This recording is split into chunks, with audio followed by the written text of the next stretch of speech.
is the emergency alert system. All normal programming has been discontinued during this national emergency. Movement across the surface is possible in closed vehicles with their windows blacked out. Infrared and ultraviolet vision is safe. The phenomenon will interlock and cover any moving vehicle, heat source, or structure emanating sound. The phenomenon will lose interest after several hours without further stimulus. When moving on foot, stay under covered areas and move as quickly and quietly as possible. Thick fog or low-altitude cumulus clouds can also provide visual cover, but will not protect from heat or noise. Do not look outside. Do not look at the sky. Do not make noise. To personnel with Phi 1 clearance, be aware that the lantern is lit.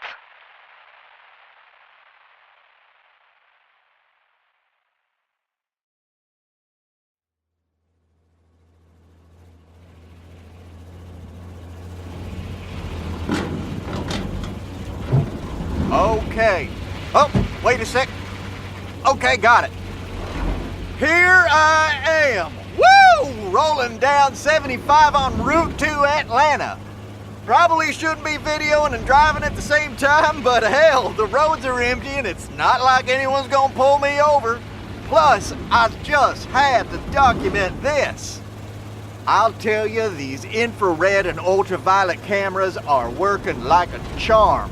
Just like the military comms said. Hell, they told me all I needed to know before I even got started. Block out all the windows on my armored truck, smack a couple of infrared and ultraviolet cameras on the front grille, mount a couple of monitors on the dashboard, and boom, you can get anywhere you got to go. I'll admit, sure, that first time they rapped all over the truck, I was a little concerned. Hell, who wouldn't be? But they lose interest if you get cold and quiet and stay that way. I mean, I don't believe how easy it is to outwit these damn things. Right now, they're damn near all over this truck. But when we get to Atlanta, all we have to do is park the truck, shut the engine off, and take a damn nap.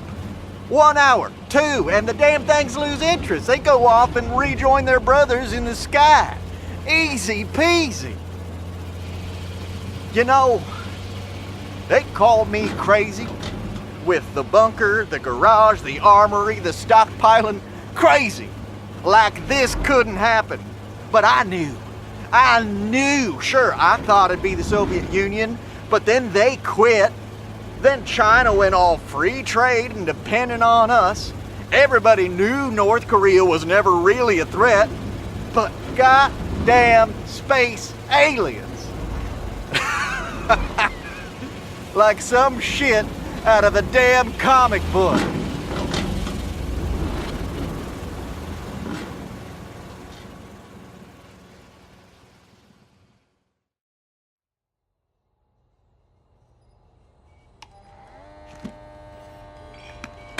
Is that too tight?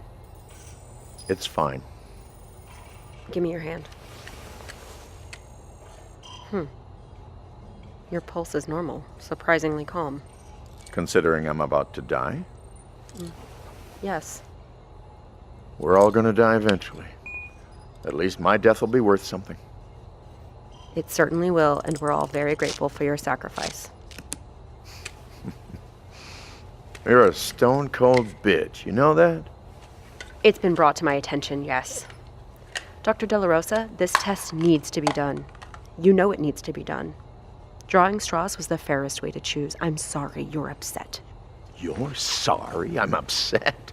Oh, I'm strung up here like a goddamn marionette and you're about to kill me. We are not killing you. We are doing what is necessary. What you think is necessary. Dr. De La Rosa. I know.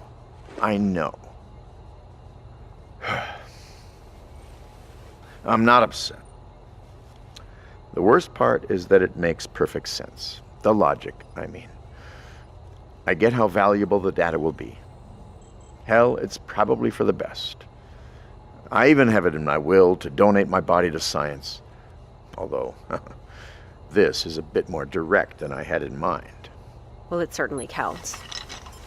Strange to think that in a few minutes all my blood will be gone to God knows where. With any luck, this may provide us with some answers. You're all hooked up, Doctor.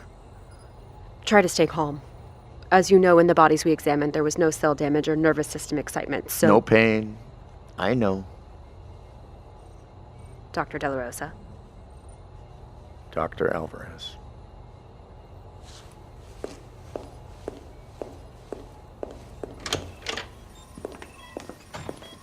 Okay, are all the feeds coming through?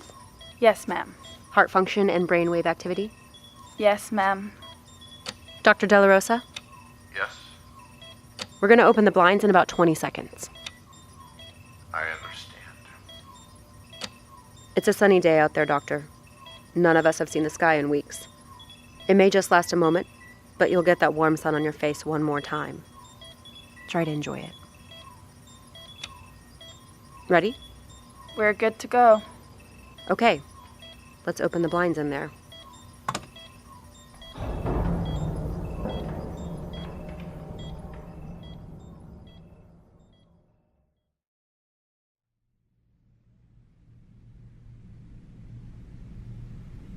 The server room is kept quite a bit cooler than the main bunker.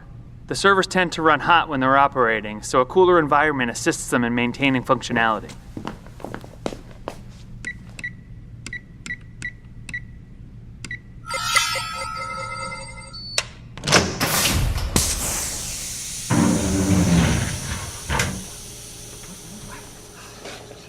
There's always a master control computer running and at least one storage server. The system is designed to keep checking itself and correcting errors over and over. So what happens if one of the servers goes down or has a fault or something? In that case, I'm alerted that I have to go in and use some of the manuals in storage, printed hard copies, in order to try to repair it. And what if you can't? Well, each master control has a full list of what each server contains.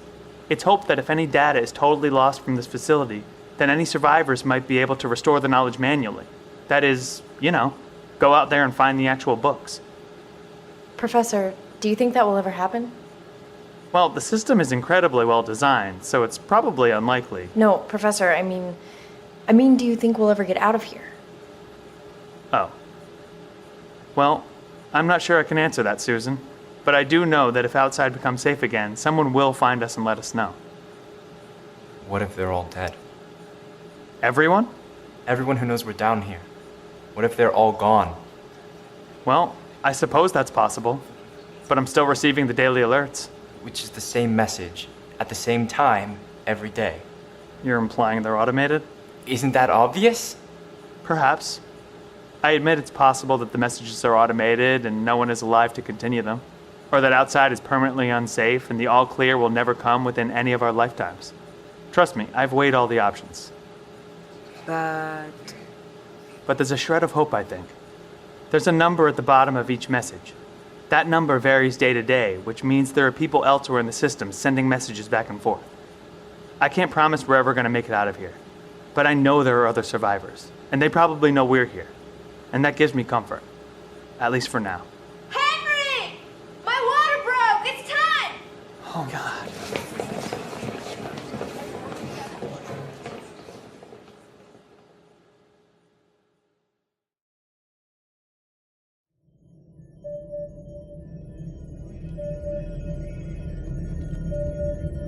Port rudder, 5 degrees. Up 3 degrees on the planes. Full stop. XO, start up the photonic mast. Infrared rangefinder only, please. Let's make sure we're under cover before we go above deck. Aye, aye, sir. We've got coverage overhead at 20 meters at the bow, 30 meters at midship, 20 meters astern. Good. Hit the infrared. Going to infrared. We've got railings, pylons, solid cover overhead, closed doors ahead, doors closing astern, fully closed now. Looks like we've got personnel coming out onto the walkways. Excellent. Get the men on deck tying us up. Cycle the air, bring the reactor down to idle. Let's go meet our hosts. XO, walk with me. Yes, sir. Hawkins, Seeing as everything about this whole thing is unprecedented, if anything goes wrong up there, you cut and run. I don't suspect there'll be any issues, but we have to be prepared for anything. Yes, sir. If the pen fails, if something happens to me, you cut the lines, submerge the boat, and get out to open waters. Understood? Understood, sir. Good. XO, the Oregon is yours until my return. Yes, sir.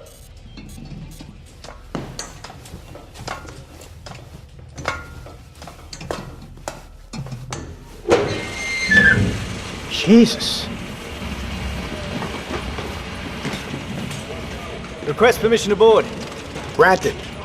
Commander Walter Pepperchek, Royal Australian Navy at your service, sir. Captain Ben Longmire, U.S. Navy at yours. Welcome to us, Captain. Glad to be here. Mind telling me why we're here? Of course, Captain. If I might invite you aboard the Pen, we'll restock and resupply your perishables. Give your men some time above deck. You can get a rundown of what we know. Have it your way. After you, Commander.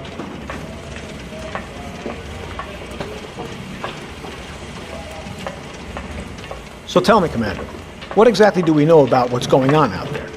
Well, what have you been told so far by your own government? Very little. We know there's been some sort of global event. We know we can't expose ourselves or even look anywhere exposed to sky, except with IR or UV. We know we're in radio silence.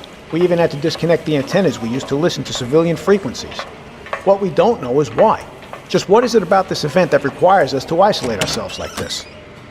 Well then, I'm afraid I've got some rather bad news, Captain. Please, have a seat. The reason you've been isolated is for your own safety. How so?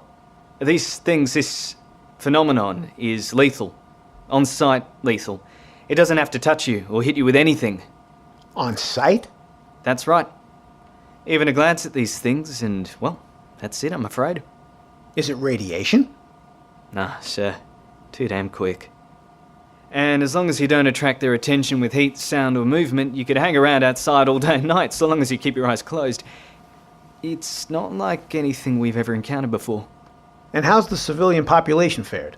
I mean, if this thing is lethal, literally on sight, then... Unfortunately, Captain, not well. Exact figures are... well, they're damn near impossible. But based on residual cellular usage in the first few weeks before most power grids failed, we think at least 85% of the civilian population didn't make it past the first day. Shit. Do you have a family, Captain? Me, no. But my crew. Jesus. Half of them are freaking kids in their 20s. They've got wives, girlfriends, babies. And how much of the government has survived? Yours or mine? Either. That's tough to say. I know here in Oz there's contingencies. Lots of our government goes into lockdown and doesn't communicate except upwards, so there's no way for a bloke like me to tell.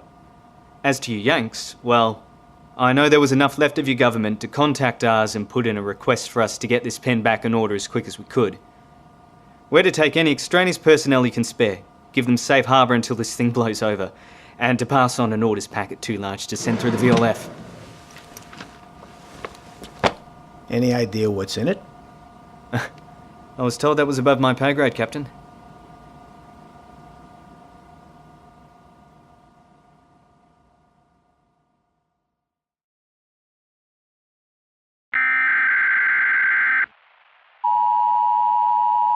This is the emergency alert system. All normal programming has been discontinued during this national emergency.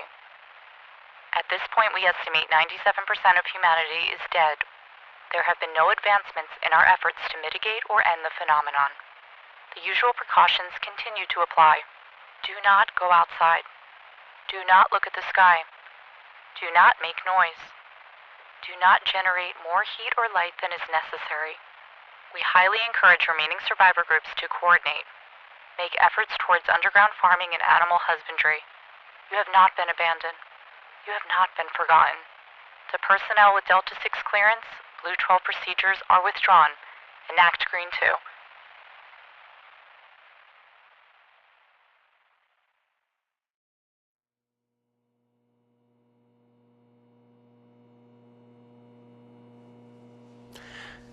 Green 2? What? Green 2. agreeing to is freedom. All orders negated. You're done? Yes. It means there are no further orders. No more packages, no more anything. My job is complete. Here.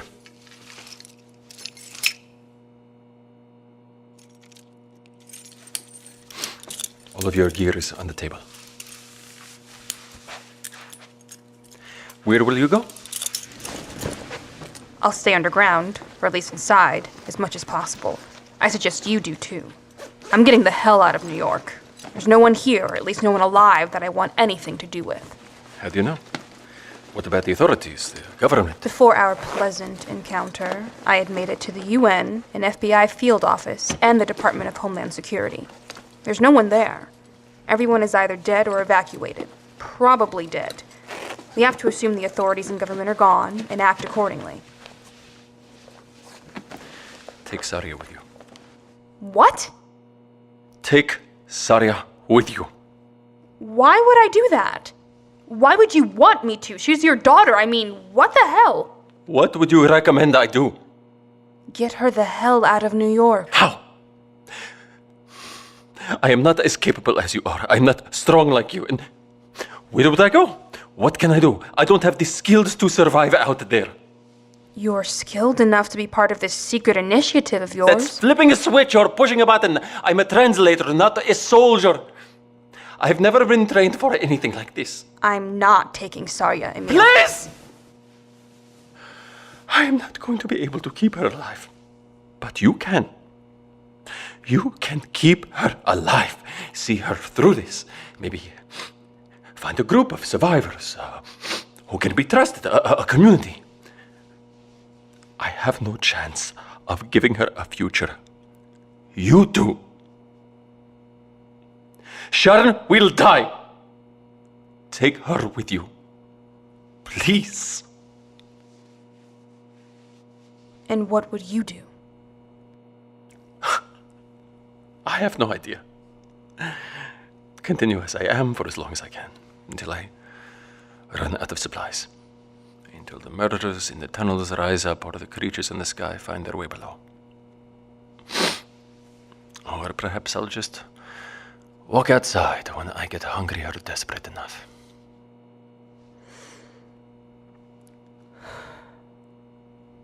Fine.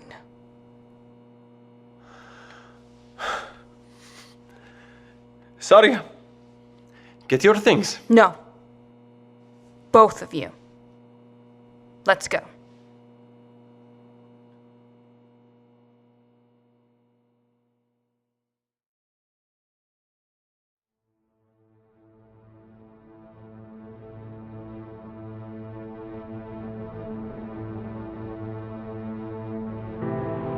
The Phenomenon is written and directed by Jared J. Smith, based on the novel The Phenomenon by R.K. Kadick. It's produced by Andrew Pomeroy and Jared J. Smith, and co-produced by Aiku Chakar Smith. Sound design and music by Andrew Pomeroy. This episode features the voices of Aiku Chakar Smith, Peyton Michelle Edwards, Eric Ensley, Leslie Frey, Nicholas Hyatt, Ben Lorenz, Gary Lee Mahmood, Miss Sandra Matango, Danielle Mullen, Devin Nelson, Michael Paladine, David Jacoby, Eva Smith, Jared J. Smith, and Chris V. Meister. The Phenomenon is a production of Luciola Creative.